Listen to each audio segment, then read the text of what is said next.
All right, Burnsville Psych, here we go. We're here to talk about sleep tonight. Thanks for tuning in. Um, what we're going to do is talk about the sleep cycle and some theories for why we sleep, and kind of do some basics um, so we can understand the process and how it works. So to start with, basic definition, when we're talking about sleep, hello. We are talking about an altered state of consciousness. And so this is kind of the second part of the unit. When we're talking about states of consciousness, we're talking about things like sleep, talking about things like hypnosis, or drug use fits within states of consciousness. We're talking about a different state of awareness. Most of us fall asleep within 15 to 30 minutes after going to bed and sleep an average of 7.5 hours a night. Adolescents, that means you guys are supposed to be getting 9 or more hours of sleep per night. If you're not getting 9 or more hours of sleep per night, you are probably sleep deprived. And the article that we're going to be reading for this part of the unit, Snooze or Lose, gets into some of the consequences of not getting sleep if you're sleep deprived and what that means and what that does to you. So first, let's connect back to some of the things we did at the beginning of the unit. When we're talking about sleep and looking at some of the more recent research, um, researchers study sleep and have sleep labs to try to figure out what is going on, and that's how we have the information that we have today. A couple of things. The one connection we can make to the brain is our good buddy, the pons. We did talk about the pons doing some different things, but specifically in terms of sleep, um, the pons secrete certain neurotransmitters to initiate and inhibit REM sleep. We're going to be talking about REM sleep in a minute, but we have talked about acetylcholine, serotonin, and norepinephrine. So some of those neurotransmitters, those chemicals that we have talked about, do come up, and that's basically how um, the sleep cycle is maintained. So the pons is responsible for that piece. Another part of your brain, the hypothalamus, we talked about in class, the word that I use anyway is homeostasis, concept that things like body temperature and sleep and hunger, sorry, not sleep, thirst and hunger, kind of maintained by the hypothalamus. Um, Body temperature, turns out, is a key piece in regulating the sleep-wake cycle. So I don't know if you've ever noticed, but in the morning, your body temperature tends to be higher than at night. So that feeling in the morning when you wake up and you're all nice and toasty warm is not necessarily because you've been snuggled up in your blankies all night. The idea is that your hypothalamus has warmed your body up, and that's kind of the cue that it's time to wake up and get out of bed. Late at night, sometimes if you're chilly, it's not because it's cold necessarily. It is because the hypothalamus is turning down your thermostat a little bit, and that's what gets you ready for bed. So the pons and the hypothalamus, researchers are finding more and more information about what is going on in the brain when we're talking about things like sleep, and so new information coming up all the time. Last piece here is about another chemical called adenosine. And this is an interesting piece, and this might also fit into why you and I have sleep issues. But this chemical keeps track of lost sleep and induces sleep, makes you feel like you need to sleep. The interesting part of this is that caffeine connects to adenosine molecules, binds to and blocks their messages. So here's the pattern that happens. I wake up, I'm tired, so I have my good friend coffee to greet me in the morning, and that helps me wake up. I get out of bed, I have my coffee, I use caffeine throughout the day, and I affect how these adenosine messages are happening. Basically, I'm blocking them. So what happens at night? I'm not tired. I don't go to sleep at the time I need to. I don't get enough sleep. The following morning, I didn't get enough sleep. I wake up. I'm tired.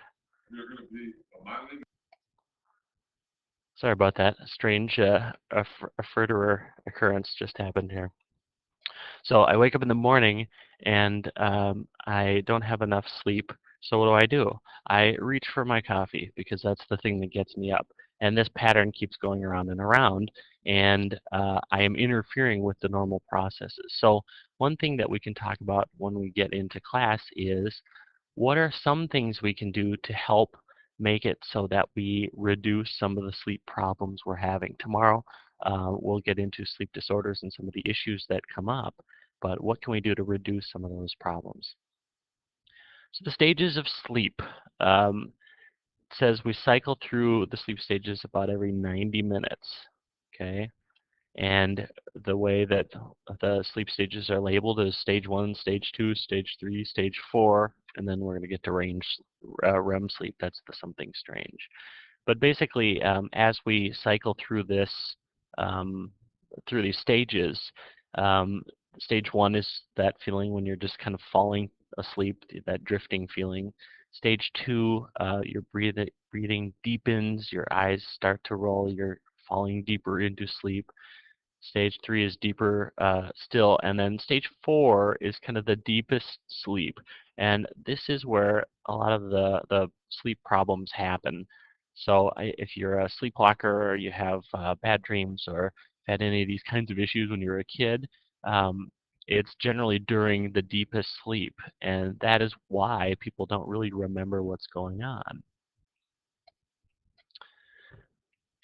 After stage 4, we get into something called REM, and REM stands for rapid eye movement. And it's called REM sleep because if you watch somebody sleeping and they're in REM sleep, their eyes kind of flutter. At this point, your pulse rate and breathing become irregular, levels of hormones in your blood rise, and generally this is where a lot of the dreaming is happening. And they're finding out, new research is saying that we're actually dreaming during the non-REM sleep time too. It's slightly different, but we'll do a little bit more with that in class when we get to dreams. So if we look at this chart, you see on this side the stages are labeled 1, 2, 3, 4, and remember the higher the number, the deeper the sleep. So notice that we kind of pattern in and out of this throughout the night, okay? Working our way about every 90 minutes through these stages. One thing you can notice is that the amount of REM sleep that we have over time starts to get bigger, okay? The amounts that are happening later in the night are bigger chunks of REM. And so the question is, what is going on during REM sleep? And why do we need it? The other thing you might notice when you're here is what happens if I am only getting 6 hours of sleep and then my alarm goes off because I have to go to school and I'm not getting the 9 hours of sleep that we said in the beginning that I need? What am I missing out on? Looking at this, you can see fairly clearly that I'm missing out on this last chunk of sleep, which has two huge portions of REM sleep attached to it.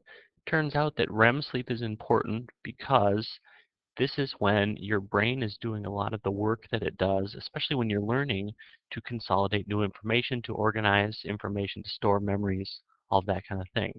So when we read snooze or lose, what you're going to find out is that by not getting enough sleep, you're actually doing yourself a disservice and missing out on some of the time you need in order to do the work you're doing as a student.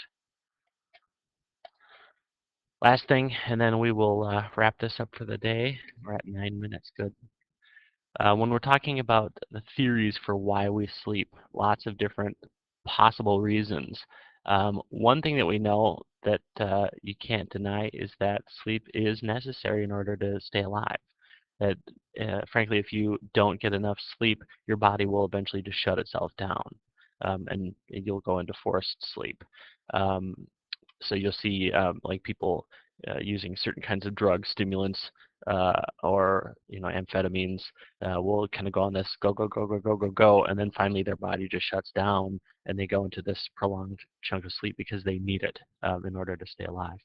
You look at some of these other theories, and some of these I think make more sense than others, but I think some of these are very clear and get into kind of what we were just talking about in terms of REM, but sleep helps us consolidate memories, helps your brain do the work that it needs to do in order to kind of make those connections that we call learning.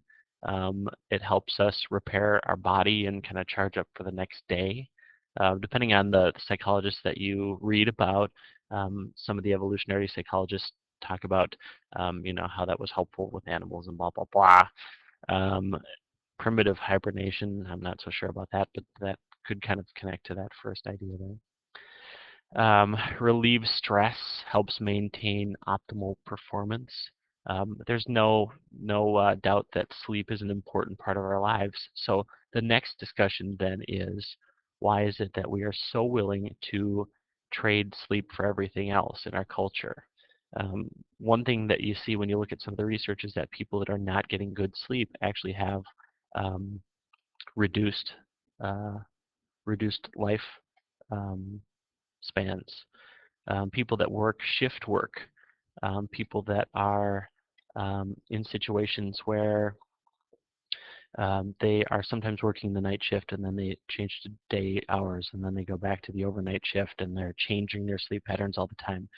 The research has stated that they are actually reducing their lifespan overall and have more problems. And that what this is all pointing to is the idea that sleep is important, that it's something that we need in order to be healthy. When we're looking at this last information, this should confirm some of the things we're talking about. Notice that babies are getting, 17 hours of sleep a day. Half of it is REM sleep, and that really connects well with the idea that, what you know about new babies and brain development is that they are basically forming their brains still and learning tons and tons of information every day. The reason they need more sleep is because that time is used to do the development work that they're engaged in. When you get older, you need less sleep because you have less of that going on, okay? But you all still need around 9 hours of sleep. And if you're not getting it, there's going to be some problems. I think we're going to call it quits for tonight. If you get a chance, jump into the article Snooze or Lose. It'll give you some good information. That's all I have. Thanks for tuning in.